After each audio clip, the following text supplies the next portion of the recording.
This is a download from BFM 89.9, the business station. This is Tech Talk and my name is Jeff Sandhu. The Internet of Things, or IoT, brings new access points to the internet world through all our devices. These are obviously great for the everyday consumer, but it is also great for the hackers around the world. IoT is also the Internet of Trouble. And here with me again is Krishna Rajagopal, the CEO of AKATI Consulting. So Krishna, in your opinion, do you think the Internet of Things, IoT, is a boon or a curse to mankind? Hi, Jeff. Well, it's a tough question to answer. I haven't had my lunch yet. But, first thing I would say, Internet of Things is amazing, right? For example, apps that can control cars, that automatically manages the speed, the brakes. It's fascinating. Everything. Right? What they're doing in the medical field is also absolutely amazing, right? They're bridging the gap between doctors and patients, delivering better care. For example, you have sensor lights, motion sensor light. That fascinates me as well. You save money as well. I've seen street lights where they turn on as the person walks and turns off as soon as he walks by. Yeah. That saves a lot of money. I saw it in Holland and it was amazing. Amazing, right? Yeah. So when I looked at it, and then, you have these connect pallets now. You can see that pallet exactly where it is. Yeah. Right? Those are amazing. But as with anything to do with technology, if it's not managed or designed properly, there are repercussions, right? So a lot of people think that the year 2015, 2016 is the year of the IoT. But unfortunately, so far, it's been a lot of bad press coverage, right?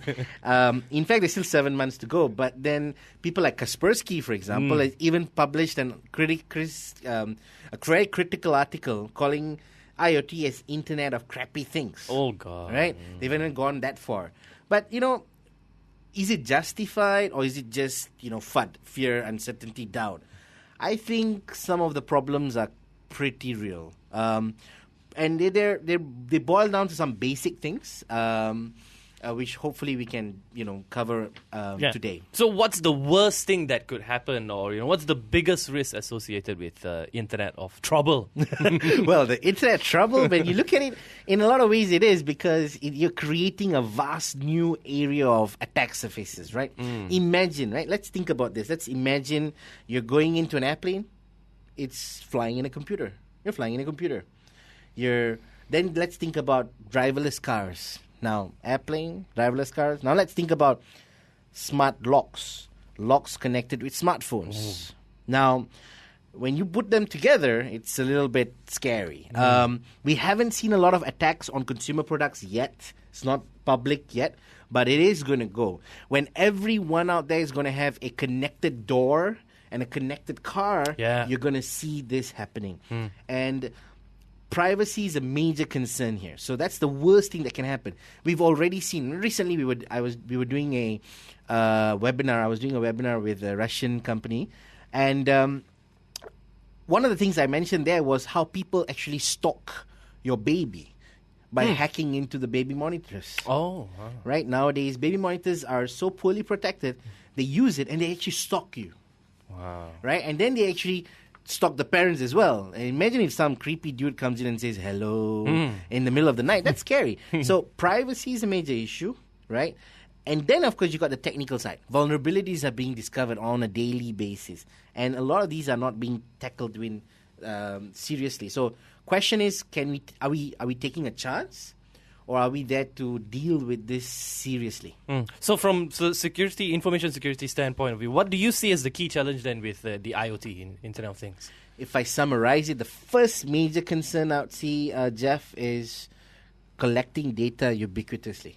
Without caring do I really need this data for the device to function? I just grab everything. Now I've got too much of data, right? Number two, when that leads to unexpected use of this data if somebody else gets into the device.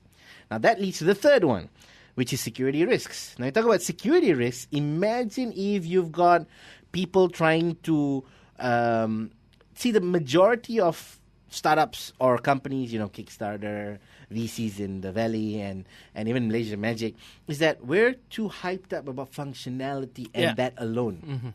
right? And when that happens and you don't actually go on a security-focused approach, what's going to happen is you're going to have IoT devices that are completely open. They're functional, yes, but we don't care.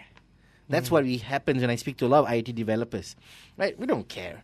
As long as I get that funding, who cares, right? It works, right? It works. We are still happy that, hey, it works. But does it work expectedly if somebody tampers with it? Very recently, a couple of days ago, there was a news about a Chinese manufacturer, Allwinner, who manufactures ARM processor-based tablets and devices.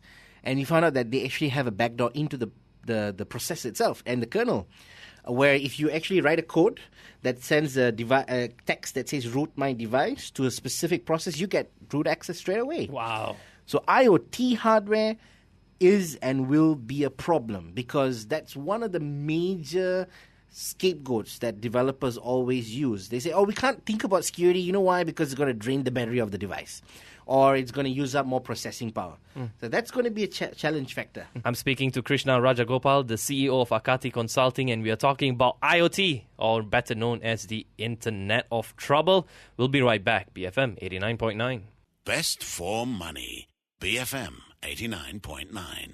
This is Tech Talk, and my name is Jeff Sandhu, and I'm speaking to Krishna Rajagopal, the CEO of AKATI Consulting, and we're talking about the Internet of Things and how this is the Internet of Trouble. It feels a lot like how, a few years, maybe 10 years ago, when Macs were becoming a lot more common in the consumer space, Yes. And then we started talking about, the threats that Macs carry because, it has a larger incentives for these hackers. IoT is going through that same pace as well, in fact, right? Jeff, even the internet. If you look at the internet protocol IPv4, same thing. The thing about technology is that for long as we can remember, we've always been thinking about functionality rather than security, right? A majority of the attacks these days are because of inherent weaknesses within the TCP/IP protocol. And that's the challenge. So, from the internet to computing devices to now IoT, it's nothing new. But the fact is that what scares people is that when it becomes so ubiquitous, so pervasive in the now entire life, then people can die. That's the scary part. And did we bring this onto ourselves in terms of, because we always demand, we want our banks to, operate much more faster and, have amazing apps. I don't even sometimes need a password, just my thumbprint, and I can do a transaction and all that, right? We demand it was for market the demand, yes. ease of things. And exactly. And, obviously these developers and, people who created were responding to that. Responding to demands in that exactly. sense. In right? fact, some of those things, I laugh at times because you know why? There's a flood of appliances, IoT appliances, that are being connected without even giving it a thought whether it should be even necessary. Wow. I've seen recently a microwave that's connected. But why? Why would I, walk to the microwave, open the door, put my foot in, close it, search for my phone, and then press 30 seconds? What benefit does it have? But it's happening. It's in the market. It does. So from your experience, what would be the biggest technical vulnerabilities or challenges for Internet of Things? In terms of technical vulnerabilities, I would say, Jeff, number one, right up the top, 90% of devices, privacy concern. Right? They collect personal identifiable information and they don't deal with it properly. Number two, there is very, very basic, if not none, authentication authorization, right? 80% of devices rely on no password or basic password. That's there. Third, encryption. Nada. A lot of them. Yeah. So device to device, it's clear text. Yeah. Now, if you put this together with the option number one that I told you, privacy and no encryption, imagine if I'm using at home and I've got a poorly protected Wi-Fi, it's nightmare, right? And then the fourth thing, it would be a lot of those web interfaces that you see that you use to manage these devices. If you see those developers, you should shoot them because they're extremely poorly written, right? All kinds of security issues there. Cross-site scripting, terrible management, because they never really thought about security. They just wanted to look beautiful, and that's it, right? That's another thing. And the last thing I would say is that a lot of these IoT devices, when they get software updates, the updates are not secured. So you can actually intercept the updates, reverse engineer it, modify the code, and push it back to the device. Ouch. That can be nightmare.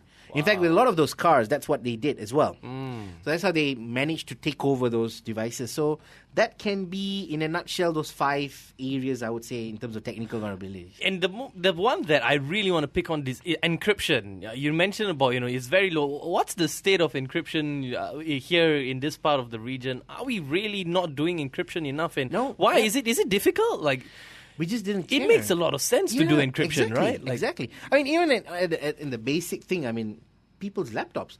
There are a lot of companies that are listed on the stock exchange that don't have hard disk encryption. Wow. It's not there. Recently, I was talking to an encryption company called WinMagic from Canada, and they were talking and they were saying, yeah, actually, it's true. A lot of people don't have the awareness that we should securely store our data and securely dispose our data.